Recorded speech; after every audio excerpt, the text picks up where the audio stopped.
Let's find out. It's it's time to breathe again on the Breath of Fresh Air webcast. I hope everybody's doing all right on this Tuesday afternoon or afternoon. Woo boy, rewind on this Tuesday evening. And so you Yeah, get see, right. I know, right? So you got me, Charles. Patrick is with me, as y'all can tell. And Patrick, we have a lot to get to as usual. So let's get right to this college football review. Woo! Um, Woo! yeah, so lots of crazy games.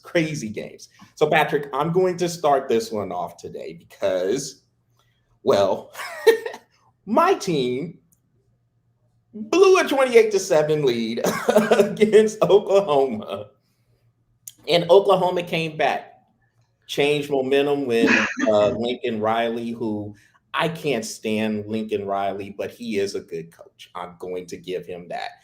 And for him to say we're going to sit Spencer Rattler and put Caleb Williams in there, that's a hell of a move. Hell of a move. That is a gutsy move. Very, very gutsy move. And when he came in, I can tell you this, Patrick. When he did come in, I said, "Oh, Dale." I really did say that. I promise you, I did because dude it's a full threat. So I mean, he can throw the ball well. We know he can run. It was just going to give them a little bit of a spark. And if we did not keep scoring, I mean, we had 38 points in the first half. If we didn't, but even with that, if we didn't keep scoring, Oklahoma was going to chip away. And that's what they did. They chipped away, chipped away. In the third quarter, we had three and outs. And so now the defense is being left out there. And then they finally caught up with us. Great throw from Williams to Marvin Mims. That toe tap he did. Oh yeah, he got both. That, He got both feet in. I was impressed. Like I even rewound it after watching them rewind it. I rewound it a couple of times just to watch it again, and just the sheer control of the catch. And I'm sorry to cut you off, but this one has to be talked. The sheer control of not only catching the ball, but the control of his feet while somebody is pushing and almost laying on him. That the control of the feet, the control of the catch, everything, and by all rights, you're looking at 85% of the wide receivers in college football is not catching this ball. Credit where credit's due, and they had to have that catch. I mean, Texas was throwing points up at will in that first half, it but was a okay, third and 19, and yeah, that play happened. And so when that so there they go, they tie it at 41 at that point after getting the 2 point conversion. And then our boy Xavier Worthy, who had a ridiculous game, he ran that kickoff out and got the ball ripped from him. And and then Oklahoma scored on there, then we matched it, and then they scored the touchdown. Ridiculous Red River shootout, 55-48 final. All the props goes to Oklahoma on that one for coming back. I mean, we jumped on them 28-7. They worked their way back. And if I'm Oklahoma, I know I heard Lincoln Riley say we'll see how the quarterback situation goes. There's no turning back, in my opinion. There, they better keep Caleb Williams in there if they want to get to the expectations they had. That's their best chance of getting there is to keep Caleb Williams in there. They're not getting there with Rattler. So agreed. so here I am, Patrick, saying props to Oklahoma, Texas North. I'm still calling y'all Texas North, but y'all got us for the third year in a row on in the Red River Shootout. So props to y'all. And Jonathan, I don't know where you're at, but if you are listening to this and you happen to pop in or you just catch it when it reposts, congrats to your team on winning another Red River Shootout. I still think y'all going to catch a loss or two around the way. And don't let us see you in the Big 12 championship either.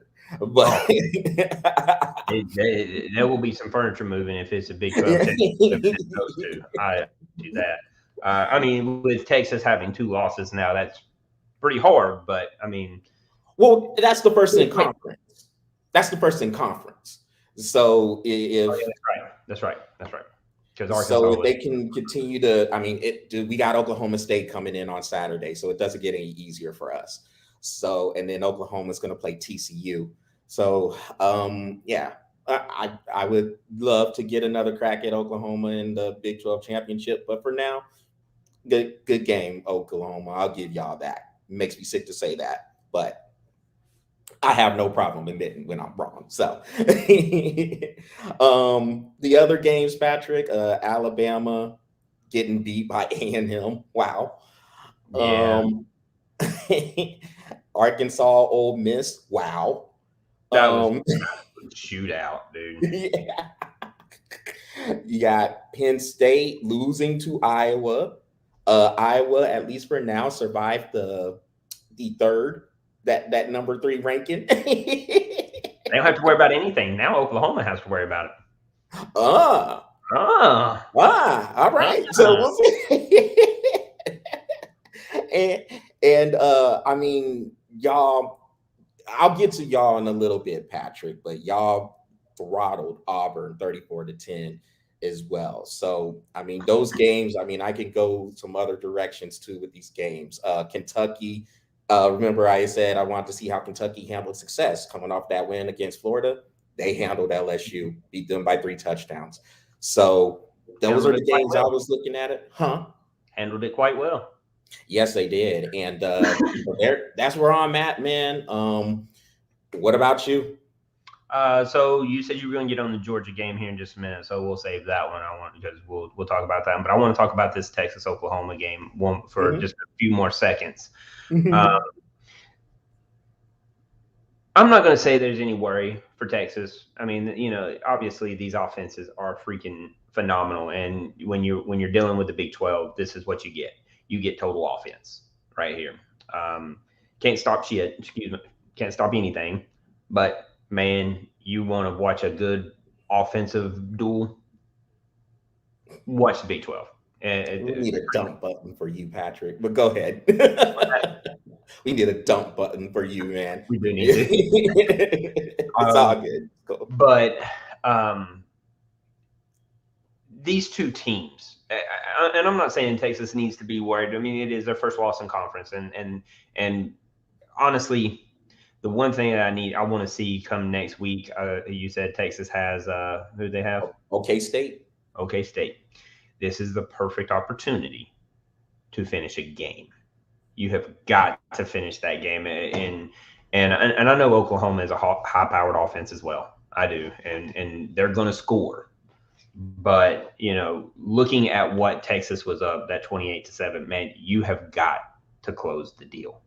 And I think eventually they will. They're able to score at will. I mean, you watched that even through the first half, and even though they only scored 10 points in the second half, you could tell that the one thing that they're missing is depth. That's it. They can score. They have players out there, and Steve is going to do his thing. I mean, what's this, his second year? First. His first year. So I expect big things from Texas, man. I really do. I was hoping that you were right when you picked that. I was on my way. You were well on your way too, dude. I mean, when you get a text from me during college football, as nervous as I get throughout the week, that's impressive. You know what I'm saying? So, I mean, Texas is well on their way, man. I really do think so. But I can tell you, man, from what I saw on Saturday between Texas and Oklahoma, it's great to have a high-powered offense. But within the next couple of years, just putting my 2 cents out there to Texas and Oklahoma, you might want to beef up a defense, because you go playing somebody like Alabama, high-powered offenses ain't going to win. Not every game. You're going to have to play defense. You're going to have to stop scoring, because you can score 55, but if this team over here scores 63 and Alabama's doing that against fantastic defenses, you might want to beef up that defense. Just a theory. And I'll put a pin in that one because I am super excited about Texas and Oklahoma coming over to the SEC. I can't wait to see, I can't wait to see what they bring, because they're going to touch awesome rivalries back. And I'm really looking forward to that. But, for those rivalries to make sense, you got to be in games. So beef up that defense. That's all I'm going to say on that. You touched on everything else. I do want to mention the one game that I was so highly thinking that Penn State was going to win. Penn State and Iowa, man, you have to give credit to Iowa. That was a nail biter to the end. That was a good game by both teams. But like you said in the last webcast, going into Iowa, you better bring it. And Penn State had a few hiccups throughout their game and that one turnover. I think what was it, a fumble that they had that really killed them, and it killed a lot of momentum for. Yeah, it had a lot of interceptions too. I think Iowa had 3 or 4 picks too. Yeah, and the fact that you have that many turnovers, it's just that one fumble, man. Or maybe it was a pick. I don't remember. Maybe it was a pick six. Maybe it was a fumble pickup six. I don't remember what it was. But I know that there was a turning point on one of those turnovers, and Penn State just never put it back together, man. And I mean, for you to have, I think it was total five turnovers, I think total in that game against Penn State, and they still only lost by 3. That tells you Penn State should have probably won that game, but they didn't. Iowa survived, and I stand corrected. So congratulations to Iowa on winning a tough game against Penn State. And then I just had this one more game I was wanting to point out was the Alabama Texas A&M. Man, I didn't watch the end of that game because a lot of times when you're watching football, you kind of just Alabama by default probably will win this game. But when I got your text, there's going to be some furniture movement. The first thing that went through my head, I was like, what kind of furniture movement is going to happen? I mean, all the right teams won. And then I looked it up, bro, and I went, what? It completely took me by surprise, man. I did not expect Texas A&M to win that game. I expected it to be close. But, man, I'll tell you, it hit me like, bam! And I was like, and the first thing I was like, how the hell did they lose? So I watched the highlights, and man, Texas A&M had a great offensive game plan against this defense. They just did. A nice mix. I think when I was reading it, it was like 55-45 pass to rush ratio, and Alabama was just playing on their heels the whole game. I mean, they had great offensive plan coming against Texas A&M, but Texas A&M just did enough on defense. So Patrick, I'm gonna say they didn't at first. Just watching the game because Alabama had just 10 points in the first half.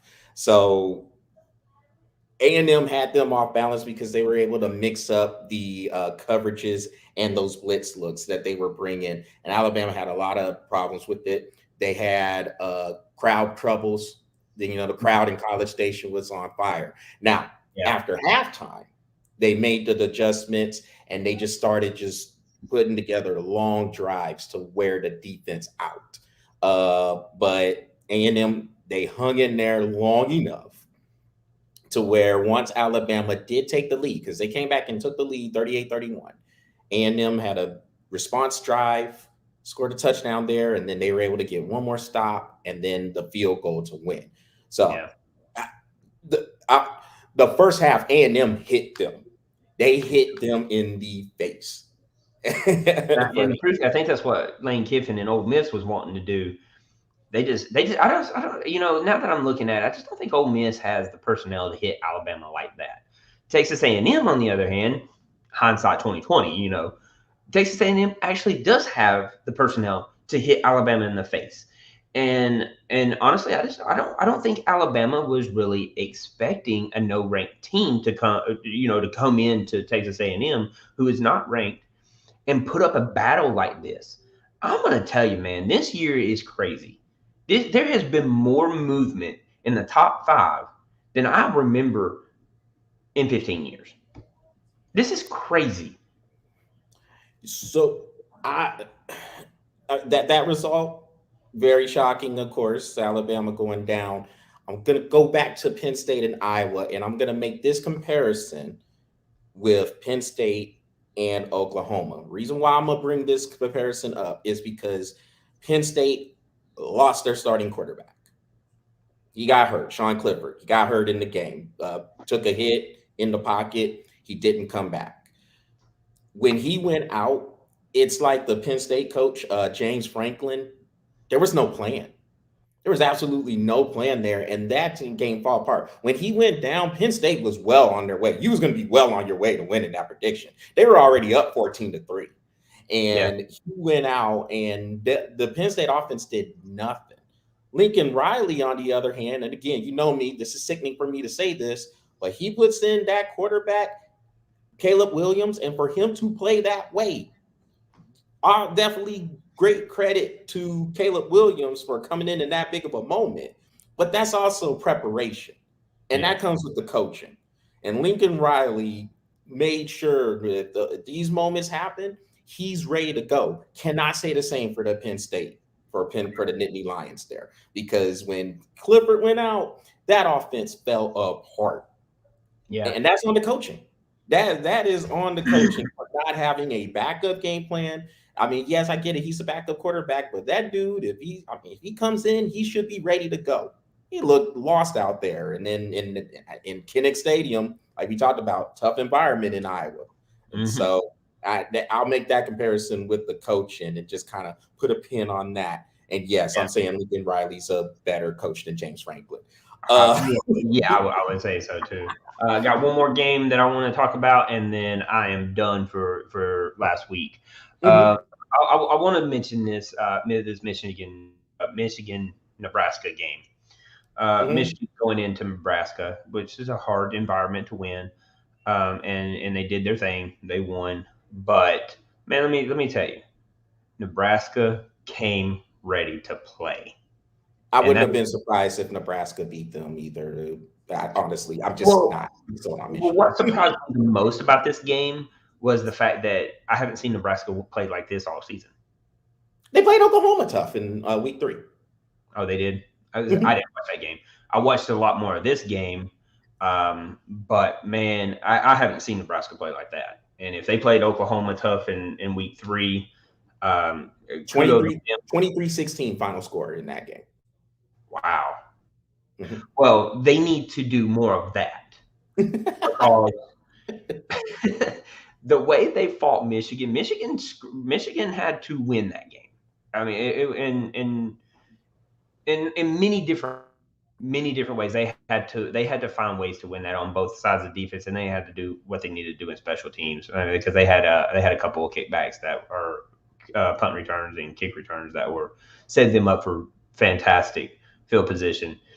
But Nebraska needs to do more of that. I don't know what it is when they play against Oklahoma or they play against Michigan or they play against a ranked team. They decide that they want to show up and play, but they don't want to show up and play against non-ranked teams. You can't do that. Show up every game, Nebraska, because y'all would probably be a lot better off if you did.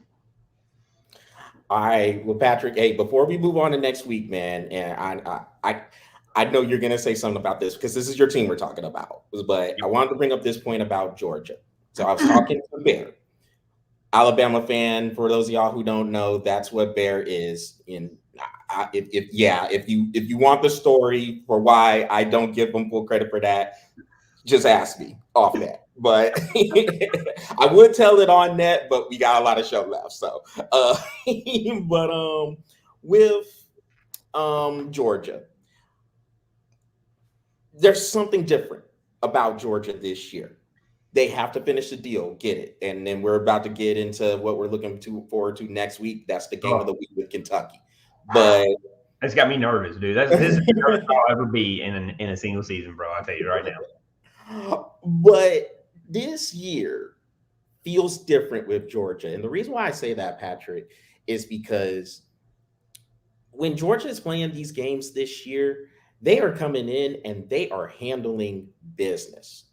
The other years, especially in 2017, where they did end up playing Alabama in the national championship game, they were kind of building up to that. And that chemistry hit at the end, but right now it is hitting like hard right now, and they are coming through. I mean, they got through the game with Clemson, the defensive struggle, and then ever since then, it's okay. We know we have a good opportunity here to do some special things. They are coming in and they are handling business. They're destroying Arkansas. They're going to Jordan Hare and mashing Auburn like they did, 34-10. It just feels different with Georgia this year. Like they sense this is our year. Now, you heard me say, I said, if Georgia's going to do it any year, this would be the year. They have a great defense. They have a lot of people returning. And if the offense can catch up with that defense, they're going to be hard to beat for anybody.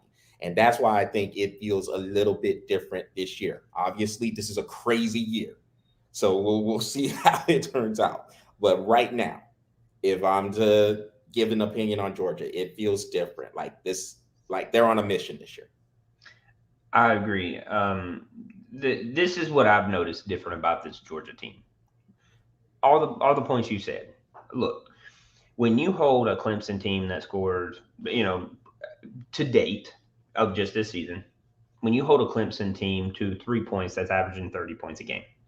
Okay, you're holding a what was week 2? South Carolina? No, week 2 They is played a UAB. UAB.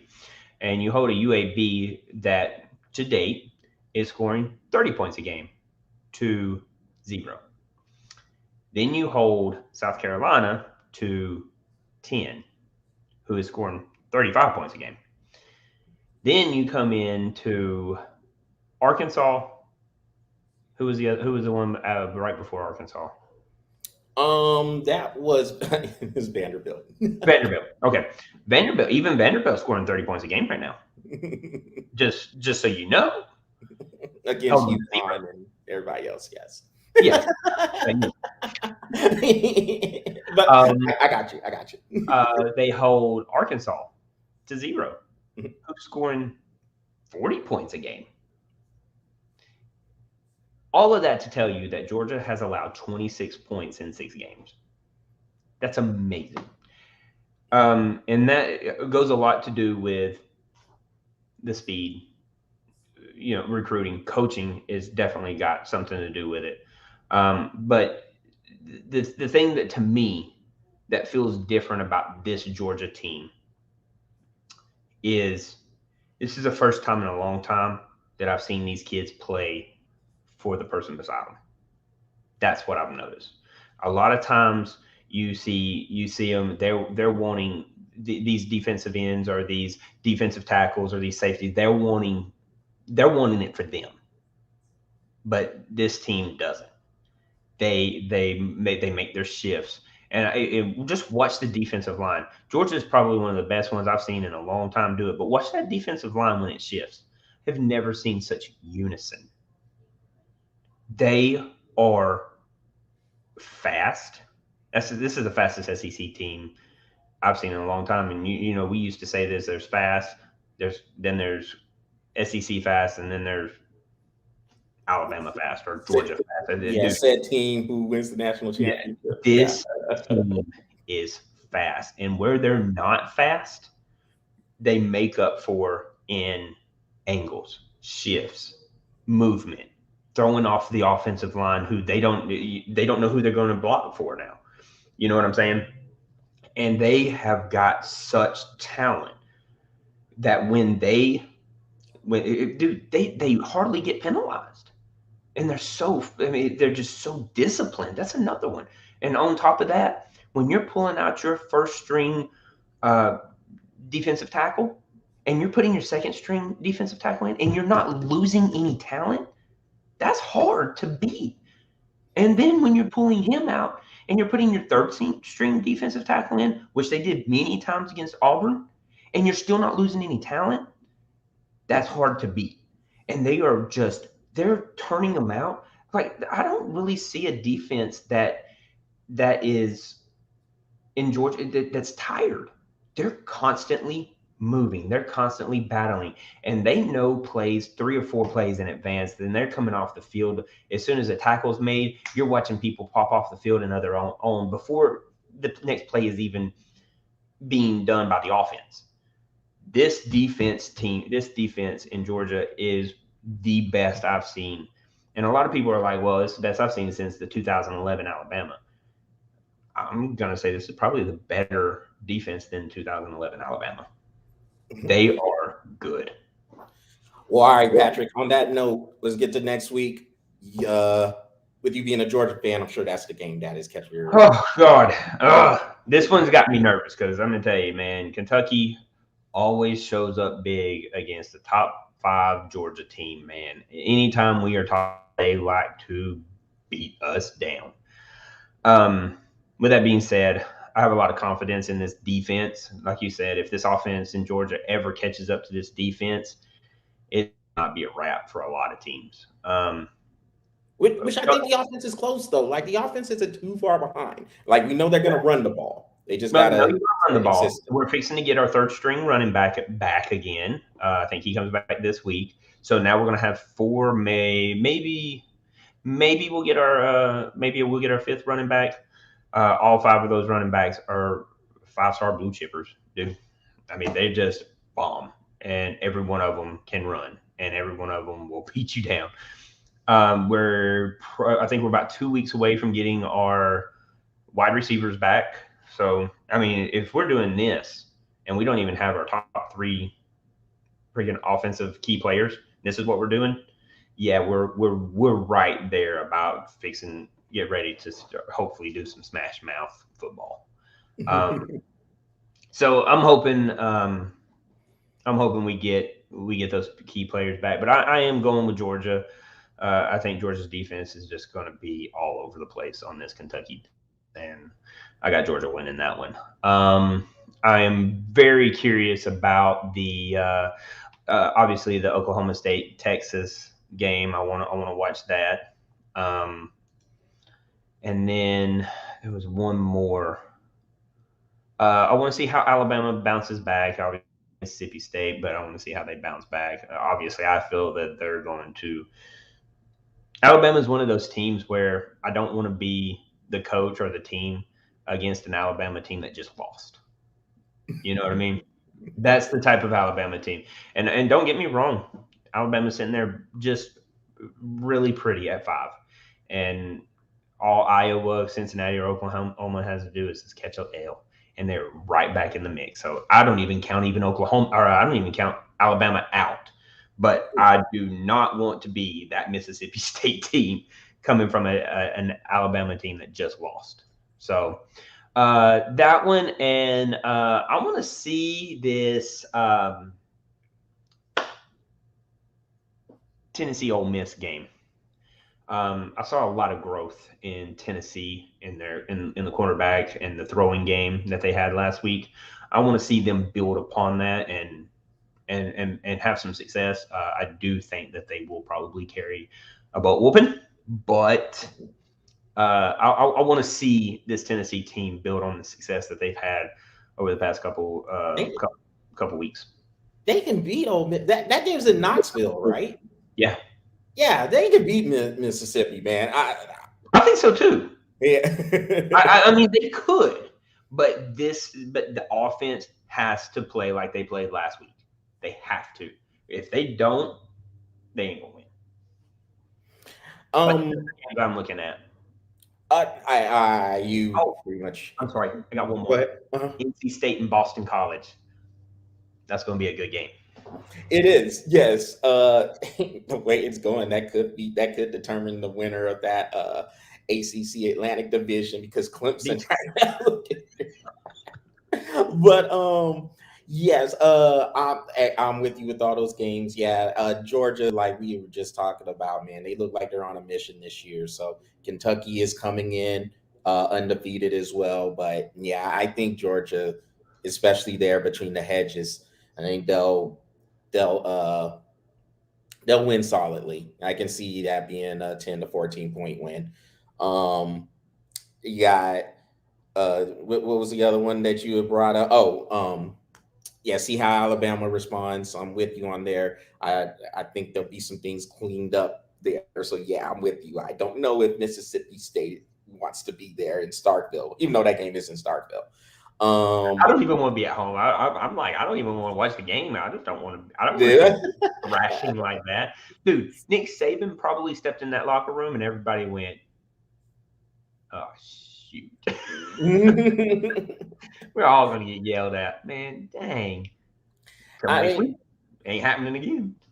the thing I'll say with Alabama, man, this year, and we'll see if that continues in Starkville, that in true road games, they've had issues. They have had issues. They've had two true road games. One, of course, was in A&M. The other one was in Gainesville, in the swamp. And they have had issues with fatigue, crowd noise, all that stuff. And it looks a little uncharacteristic of Alabama to have those because normally their discipline is at a high level. They're fundamentally sound, and yet they are making mistakes that you don't see. But They're uh, also very young. there is a lot of young talent on there. They did have to replace a lot of people, of course. So maybe this year it's just kind of taking a little bit longer for everybody to get in speed. But and it's showing up in those true road games where Yeah. you have those tough environments to go to.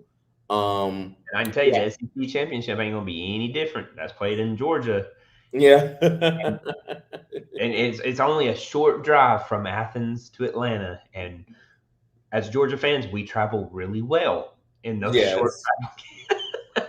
Yes, I do. But yeah, yeah, the Ole Miss Tennessee game, that's an interesting one. And then you come over here in the Big 12 with us. I'll just say this, and then we can move on to the NFL to see what we did there about Texas. Um, the loss we had was deflating. So it's going to be interesting to see how we bounce back from that because it could go one or two ways.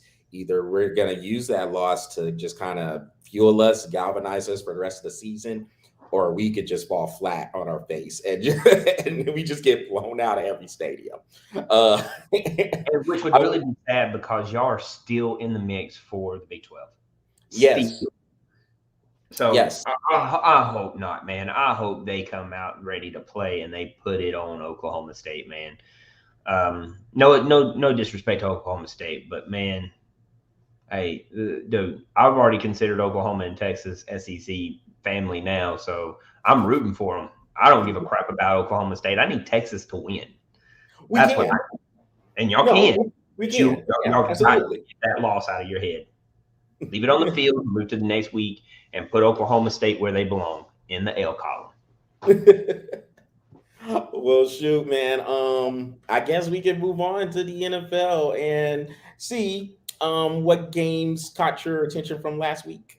This one we got to Uh, be a little quick about because we got to get yeah, started. we'll shoot through this one because there's really not anything that was like really stand out to me. Um, uh, the Rams bouncing back and getting that win against Seattle, that was pretty big. Um, Tampa Bay putting it on Miami the way they did, that was just absolutely that was just disrespectful, honestly. It's falling apart in Miami right It now. It's it bad. is, and honestly, I don't even think Tampa Bay even really tried to throw a 45. They just did. I mean, seriously, that's what it looked like to me when I was flipping it over there. I watched Tom Brady throw like two deep passes. He had one drive that was like 6 plays, 65 yards. I mean, dude, they were running all over Miami. They were passing all over Miami. It just was just absolutely. I said it was disrespectful. You shouldn't have done that to them. That's just disrespectful. That's like child abuse. Is what I was like. That's just child abuse. That's disrespectful and child abuse. Um, Philadelphia beating Carolina. That was actually kind of surprising yet refreshing. Not any disrespect to Carolina because I really do like that team. I really do. The only team I really just cannot stand in my division is New Orleans. I just can't stand them. But that was actually kind of surprising yet refreshing because I like to see Philadelphia really try to make something out of the season. You know what I mean? Um, the Dallas New York game that was almost. I don't even know how to put this. That was almost just for par for the Giants this year. You know what I'm The, saying? the I Giants, they the just no, they're not good, man. They're well, just really not good. Patrick, the Giants were playing with their third string everything though. Like everybody just fell apart. Daniel Jones got hurt. Saquon Barkley got hurt. Kenny Galladay got hurt. They're already coming in with the other two receivers, Slayton and Sterling Shepard, already hurt. The Giants are running out their practice squad team right Yeah, now. I think they even signed a wide receiver from their practice squad. Yeah. I really think they did. Um, but they are falling apart, man. It's honestly at this point, really, especially with I think Washington lost. Didn't Washington lose? Yeah, the Saints With beat them. the Saints. Yeah. Um, with the loss to Washington, I really think it's starting to become Dallas's division to lose. It really is. I mean, they are. This is the best I've seen Dak Prescott play ever. He is Yeah, he's really controlling the really, game, dude. really comfortable, really good. He's Absolutely. really comfortable in the pocket. He runs when he needs to, but only when he needs to, which is impressive because he has been a scrambler all of his life, and he is very well immersed in that pocket. So it is hard to beat a scrambling quarterback when he relies on his legs second. That is hard to beat because you have to give it respect. And he is just picking defenses apart with his arm. So hey, good on Dallas, man. Dallas is playing very well. I hope they keep it up, man. I really like to see them do big things, but you can't fall apart now. Y'all are 5-1. Keep doing your thing. So, and then here we are. Last game that I'm going to talk about: Buffalo and Kansas City. Now it's time to panic. You need to figure something out in Kansas City because you cannot lose this game. Buffalo a better team. I understand. They are now. Yes, you can't lose this game. You have to win this game. You have to get control back of offense, defense, whatever it is. All of those leaks in that defense, holy crap. I don't think if any team watched that game, no matter who it is, they should beat them now. That was ridiculous. And look, and Patrick, look, here's the thing. As great as everybody wants to say Patrick Mahomes is, and I think he's a great quarterback. When your defense is terrible and you can't run the ball consistently, that is still a lot for Patrick Mahomes to overcome. Hmm? Even when they won the Super Bowl, the defense stepped up. Like nobody, we say it all the time. Nobody is winning a championship by themselves in football. Nobody. You Nobody. have to be complementary. You can have something that's a strength. Some teams is their offense, some teams is their defense. But that other side of the ball has to at least be up to par. And when They I have to say be up to par, at least middle of the pack. At least middle of the pack. This Kansas City defense is dead last in the league right now. And they can't, they're not stopping anybody. Like it is, if a quarterback sees Kansas City on the schedule right now, they're thinking they can have a career day right away. And so that I can defense have a is career day, and I can't even all 40 yards. I'm going to tell you that right now. that defense is bad. But no, credit to Buffalo for sure. Buffalo, like you said, they're the better team. They came in with a clear purpose. They wanted to send a message with this, and Josh Allen is right there again. And if we're looking at early MVPs, he's right there. Another guy who's right there, Lamar Jackson. Did you see him last night? This dude threw for 400 something yards and ran for another 50. Hey, I not bad didn't for a watch. running back playing quarterback. I just want to say that. Oh yeah, I didn't watch the game, but man, when I saw those stats, bro, I was like, Come from behind fashion too. They were down yeah, 22-3. wow, Um, yeah. that's impressive. Another game, Browns and Chargers. That was a very good game, and I knew it would be, but the Chargers pulled it out, man. This is right now. The Chargers are winning these games that normally would have been losses before.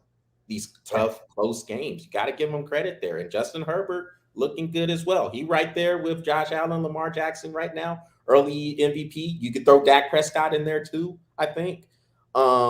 So it's starting to come together now. I guess just seeing what identities are going to start panning out here. There was one other game that was good. Oh, Packers and Bengals. That was a good game to catch as well. Neither team had a field goal kicker that could hit field goals down the stretch, but Mason Crosby finally hit one, and the Packers pulled that out. So those were the games that kind of stuck out to me.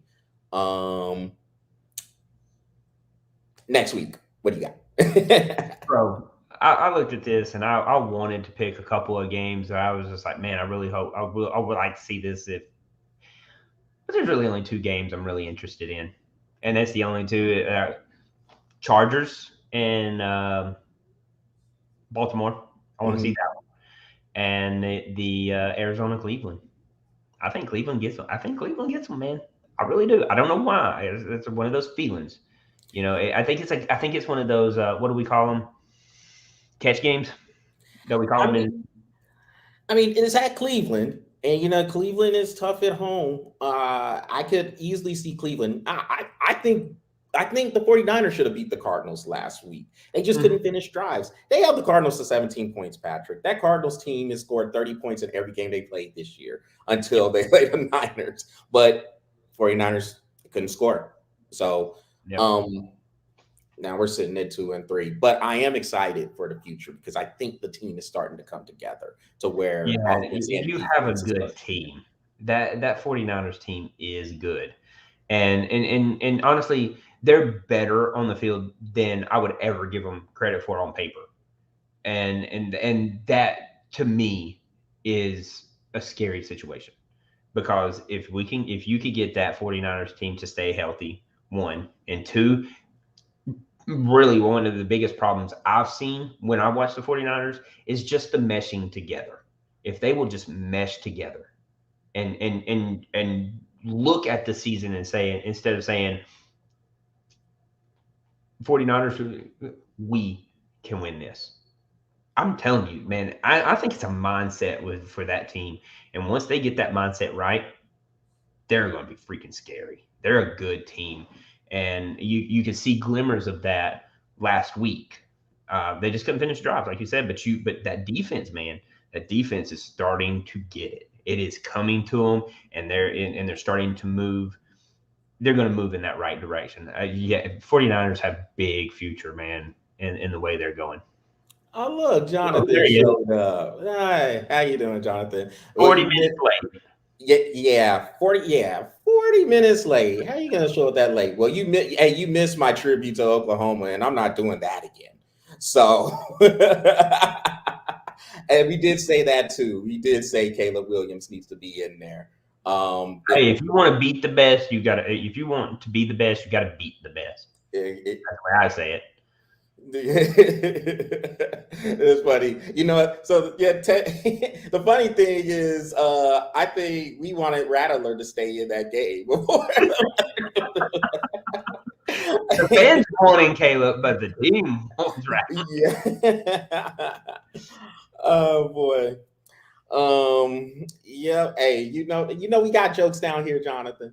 But no, you said the two games. You said the two games that was on my mind too. Cardinals, Browns, and Chargers, Ravens. Those are interesting games to catch. I think those will be high on the watch list for me. Herbert against Jackson. That's going to be a great quarterback matchup to see who could pull that one out. Of course, that one's in Baltimore, so we'll see. But yeah, other than that, I mean, my team, they're on a bye week, so let's go good. All right, man, I got you, Jonathan. Basketball practice. I see you, Coach. Coach Morgan. I see you. I mean, he I ain't buying it. He's a good coach, man. I'll have to. He's a good coach, but I ain't buying it. Why he wasn't on here? I'm sure if he could have, if he could have been on here, he would have been on. 2.5 miles, and we got on this show. Go run 2.5 miles. I'll see you in about 20 minutes. Well, Patrick, let's get to these. let's get to these two topics about these coaches. Well, one former coach. So Jon Gruden is no longer coaching the Las Vegas Raiders. Yep. I'm gonna put it together. And so, look, this. I gotta say it, man. No, hold on, just a second. Go Braves. Huh? Go Braves. Oh, okay. So you, yeah, I know they were winning. What was that final score? 5-4. 5-4. Okay. We move on. But no, hey, look. Jon Gruden, I don't know how you just managed to offend every bit of race or or anything. This dude was racist. He was sexist, misogynist. He was everything. And this is the thing with it, Patrick. So I had talked to my dad about this on Sunday. That email came out. It was through a report in the Wall Street Journal. There was a report that came out about this email where he used, I guess, a racial trope toward the NFLPA director, DeMaurice Smith. So what I told my dad is, okay, here's this one Seriously? email. Huh? Seriously? Yes. So here's that one email. He gonna go straight to the front office. Yeah. So here's the one email. So that's the one email that happened during Friday. So now Monday, all these other emails come in. And yeah, you're right, Jonathan. But here's all these other emails. Here's the thing that I told my dad. If it was one email and he just got it, he knew he shouldn't have said what he should have said. People can learn. People can grow up from being ignorant. This was a pattern of emails over 7 years. And pretty much all of this was when he wasn't even coaching, Patrick. He was still in the booth for ESPN's Monday Night Football.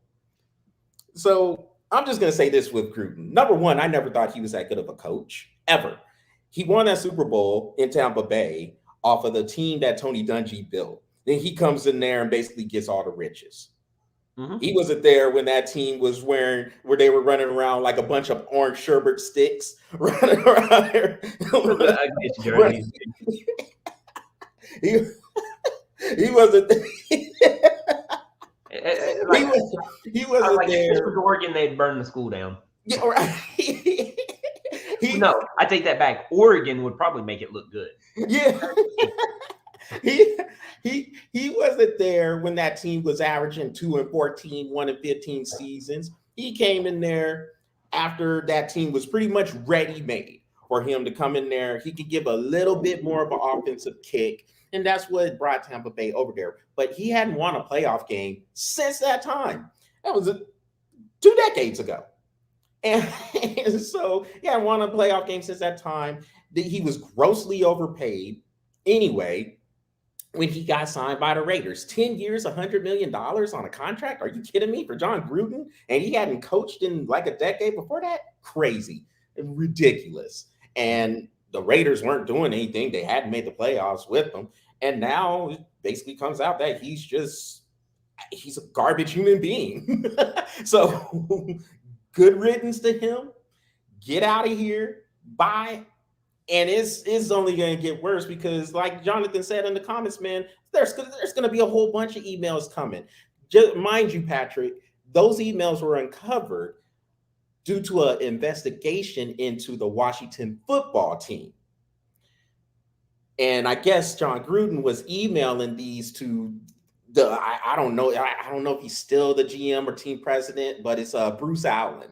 I don't know if he's still there, but yeah, it's a mess. Jonathan, man, you got to keep catching up because I just said that. Yeah, he said that like 20 minutes ago when the show started. Yeah. So, Jesus. Typical Oklahoma fans, always running behind. Yep. No, but I mean, no, good points because, yeah, I mean, and that's the thing.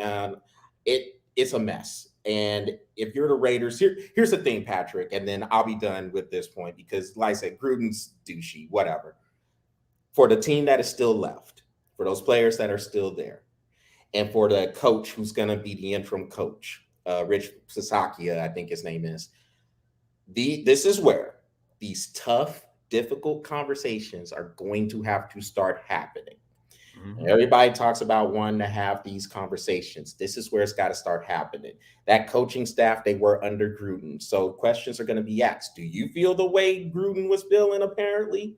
I mean, you're on his staff. How do you feel about all this? These are the conversations that have to be had because these players are supposed to play for these guys still. They still have a season to play. So this bad boy has to be solved, and it's going to be really, really apparent on the players, the leaders, Derek Carr, and all these other cats who are on there. They're going to have to really put it together and start leading.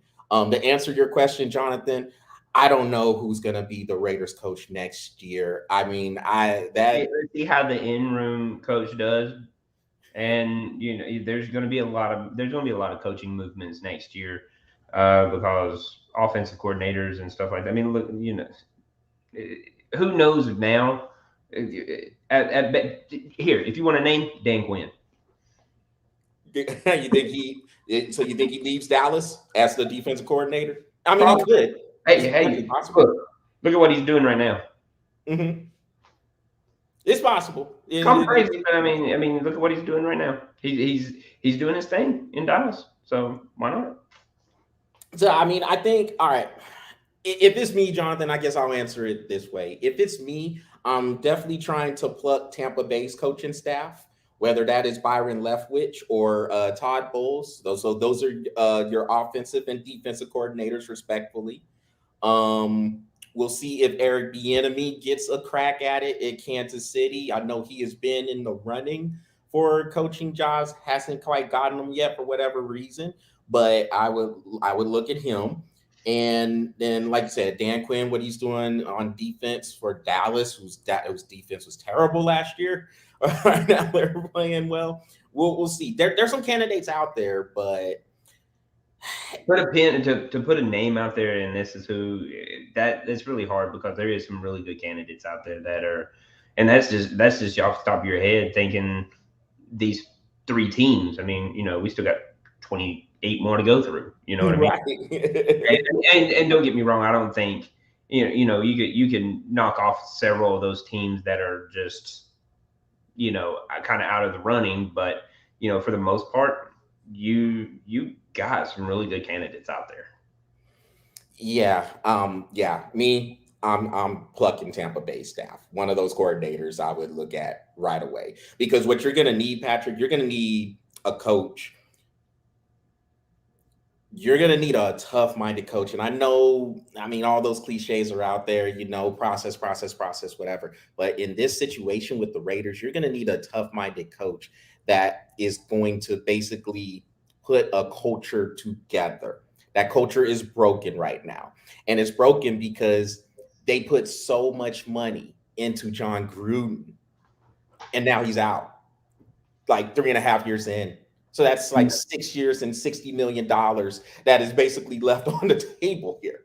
Yeah. So, and not only that, not only is that culture broken with what Jon Gruden's doing or what he has done, it's almost non-existent now.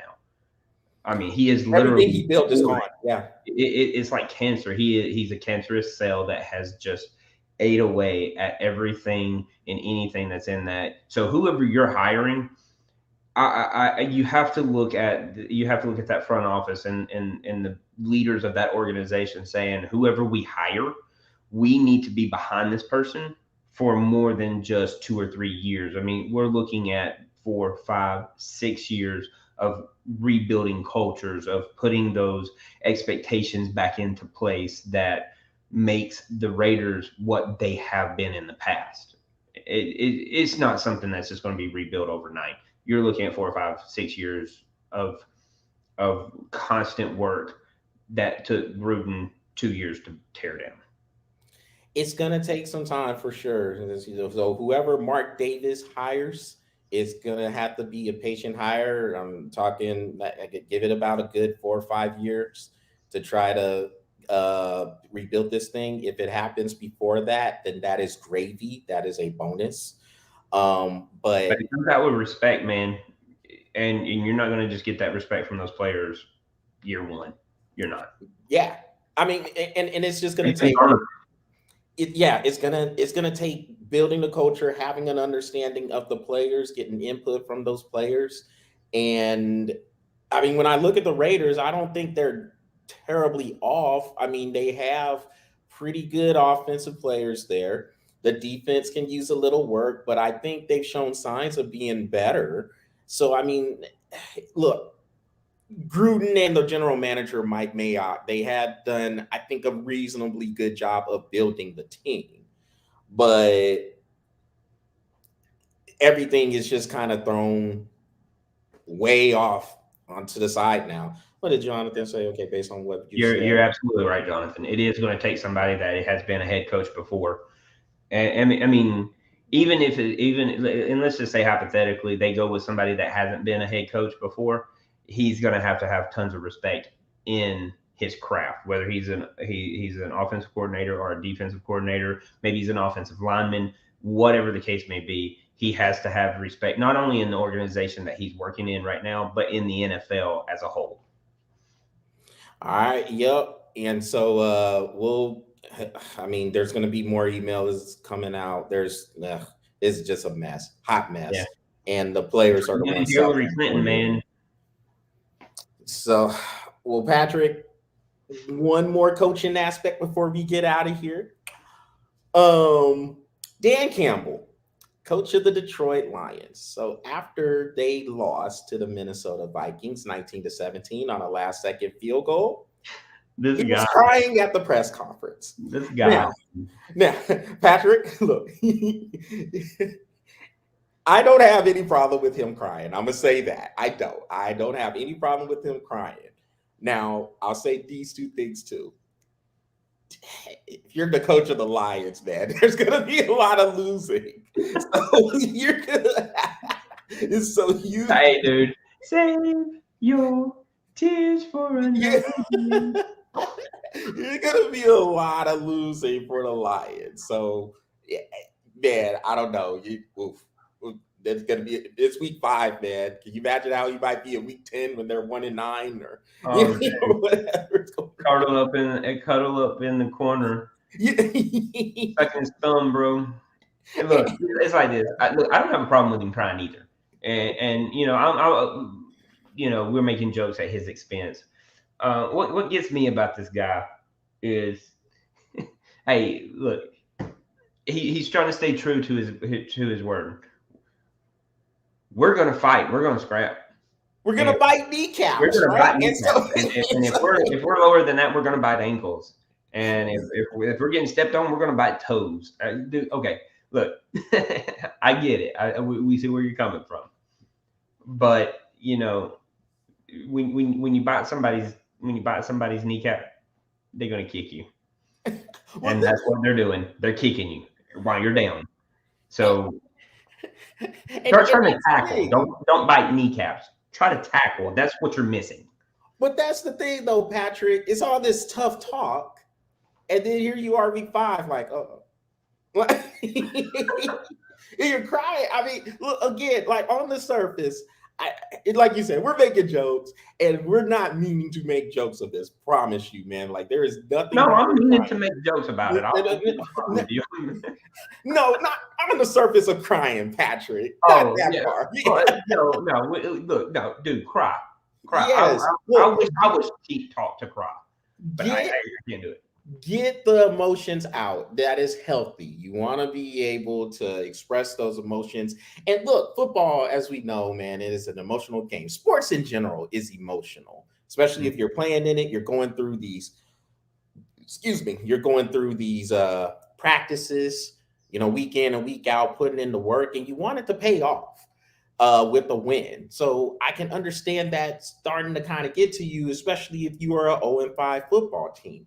But coming from a guy who said, we're going to bite kneecaps, like you said, we're going to fight, we're going to do this and that.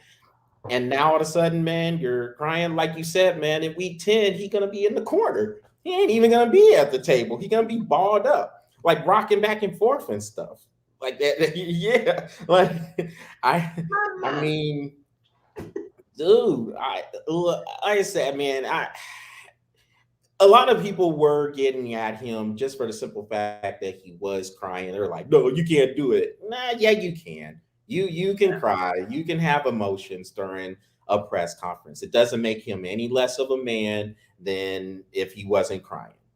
And look, Dan Campbell's a big dude. I don't, as much as we might talk best, I don't know if anybody's trying to run up on Dan. Look, you can cry all you want to. I still don't want to get punched by him. Yeah, exactly. Exactly. Be honest. So all these people talking best and saying, well, okay, you gonna run up on him and tell him that? I doubt it. No, they'll stay behind their keyboards and be eaten. Yeah.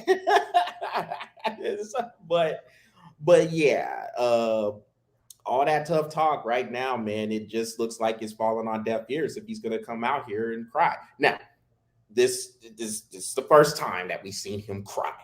So we'll see if this is something that continues. Obviously, if the Lions start to win a little bit more, then they won't be crying as much. But well, maybe it'd be happy tears. Right. well, Patrick, hey, we got about a minute left. Break down baseball for us real quick before we get out of here. Well, okay, I got a minute. Yeah. Okay, Boston surprised the crap out of us by winning that Tampa Bay series. Was a hard fought series by Tampa, but Boston just ended up being the better team in the long run. That really amounted out to better pitching from Boston, hands down, better pitching. And a lot more trust from the managers by leaving their pitchers out there for 6-7 innings and not throwing them out in 4. So kudos to the Boston Red Sox and congratulations on moving forward. The Braves just wrapped up the series with the Brewers. Go Braves. I was wrong on that one too. I said the Brewers would win. So good pick, Patrick. Thank you. Braves. That was honestly that was a series of home runs. That's what that was. I mean, it was just home run after home run after home run. And the Braves ended up pulling it out with a big home run by Freddie Freeman. I think Giants have a 2-1 lead over the Dodgers right now, and the Dodgers are up 2-0 in Game 4. And what's the other series? Astros White Sox. Astros White Sox. I think the Astros have that one 2-1 as well. No, they put it away today. Oh, they did. Okay, so yeah, like destroyed them too, man. They beat them 10-1. Oh wow, and that's just based on. Let's just be honest. The Astros are just really doing their thing with pitching and batting. They're just an all-around team right now, and they are putting it on teams right now. So that's where we stand in baseball. All right, well, everybody, that will conclude this edition of the Breath of Fresh Air webcast. Y'all make sure y'all visit the Breath of Fresh Air YouTube channel. Smash that subscribe button down there and keep the lights coming on the Breath of Fresh Air Facebook page. For everybody, hey, Jonathan, thanks for getting on here, man. You should have caught us earlier. I know you had to do basketball practice, but you missed it. Hey, go ahead, catch me giving y'all props, and you know how sick that made me to do that. But good win on y'all part. And for everybody else, y'all take care, and we will talk to y'all later on this week. Go Dogs.